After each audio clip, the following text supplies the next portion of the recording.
आचार्य जी से प्रश्न है कि आचार्य जी, मन हर चीज को अंकित क्यों करता है? कि किसी ने किस नजर से देखा, क्यों हंसा, क्यों आवाज हुई, कहीं तो मन में भी कुछ हो जाता है। आचार्य जी कहते हैं हर चीज को नहीं अंकित करता मन। इतनी सामर्थ्य नहीं है मन में कि हर घटना, हर संवेग उस पर चिन्हित हो जाए।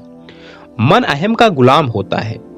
अहम ने जो अपना नाम रखा होता है, अहम ने जो अपनी पहचान तय करी होती है, मन उसके अनुसार काम करता है। तुमने जो कुछ भी अपना नाम पता अपने आप को बता दिया है, उसी के अनुसार घटनाएं और प्रभाव तुम्हारे मन पर अंकित होते हैं। सब कुछ नहीं मन पर आ जाता। इस जगह का ही उदाहरण ले लो। अभी बहुत कुछ है जो हो रहा है। तुम अगर ध्यान ही देना चाहो तो यहाँ इतने लोग बैठे हैं, किसी पर भी ध्यान दे सकते हो। दीवारें हैं, उपकरण है, रोशनियां हैं, खिड़कियां हैं, दरवाजे हैं, फर्श है, छत है, कितनी चीजें हैं ना जो मन पर अंकित हो सकती हैं। वो अंकित हो रही हैं क्या? नहीं हो रही ना। इसलिए क्योंकि इस समय अहम का नाम क्या है? मैं जिज्ञासु हूं। अहम ने अपना अभी क्या नाम रखा हुआ है? मैं जिज्ञासु हूं। सवाल किया है मैंने, मैं सवाली हूं। ठीक है ना।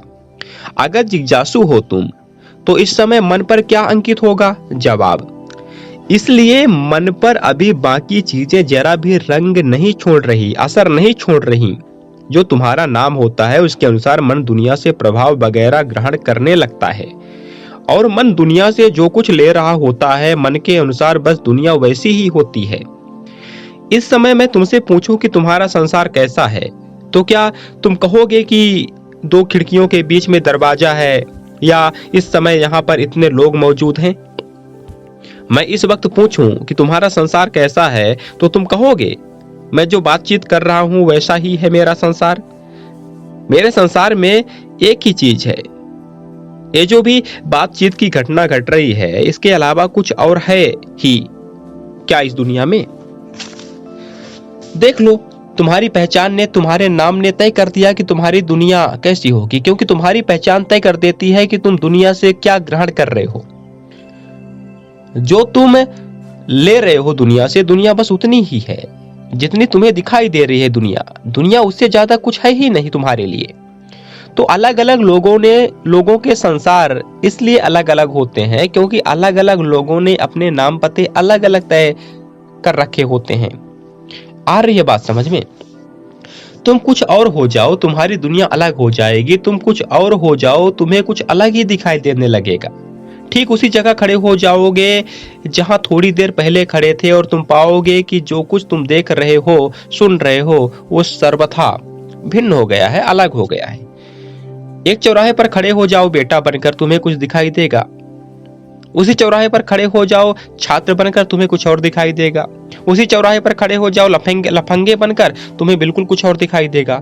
खड़े तुम ठीक उसी चौराहे पर हो, वही समय है, वही शरीर है, वही यातायात है, वही आते जाते लोग हैं, लेकिन मन को जो दिख रहा होगा वो पूरी तरह बदल जाएगा, क्योंकि तुम कुछ और हो गए ना। जो तुम्हारा नाम है वैसा ही तुम्हारा संसार है। नाम क्या है तुम्हारा? अगर तुम कह रहे हो कि मन बहुत सारी चीजों को अंकित कर लेता है अपने ऊपर, तो इसका संबंध भी तुम्हारे नाम से ही है। अगर हमने कहा कि जैसा मन होगा वैसा ही मन का माहौल होगा, हमने कहा कि जो अहम का नाम होगा उसी के मुताबिक मन की सामग्री होगी, तो हम उल्टा भी देख सकते हैं ना। अगर हम ये देख लें कि मन की सामग्री क्या है, तो इससे हमें ये भी पता चल जाएगा कि हमारा नाम क्या है। कर सकते हैं ना ऐसा?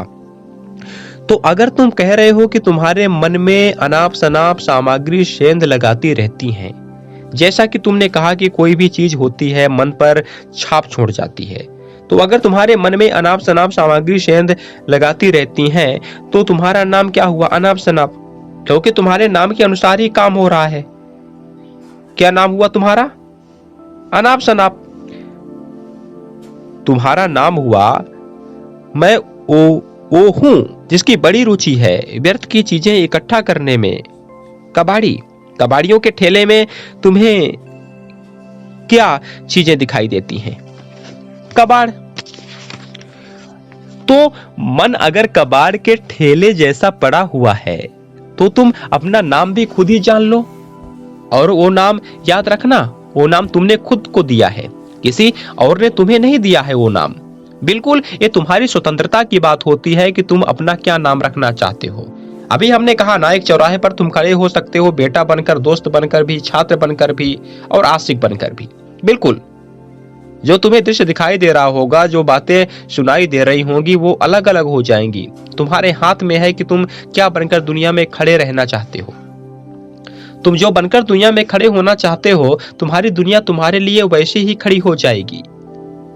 तो दुनिया कोई वस्तुगत चीज नहीं होती, कोई ऑब्जेक्टिव चीज नहीं होती है, भौतिक तौर पर होती है, मानसिक तौर पर नहीं होती। कागज की ओर इशारा करते हुए कहते हैं कि भौतिक तौर पर सबके लिए, हम सब के लिए ये सिर्फ कागज है ना। मानसिक तौर पर इस कागज के अर्थ हम सबके लिए बहुत अलग अलग है, भिन्न भिन्न है। तो दुनिया मानसिक तौर पर हमारे लिए बिल्कुल वैसे ही होती है जैसा हमने अपने आप को नाम दिया है। तुम क्या नाम दे रहे हो अपने आप को? बेकार चीजें तुम्हारे पास आ रही हैं तो तुमने कोई बेकार ही नाम दिया होगा खुद को। नाम बदल दो, इधर उधर के व्यर्थ के फुटकर प्रभाव मन पर छपना बिल्कुल बंद हो जाएंगे।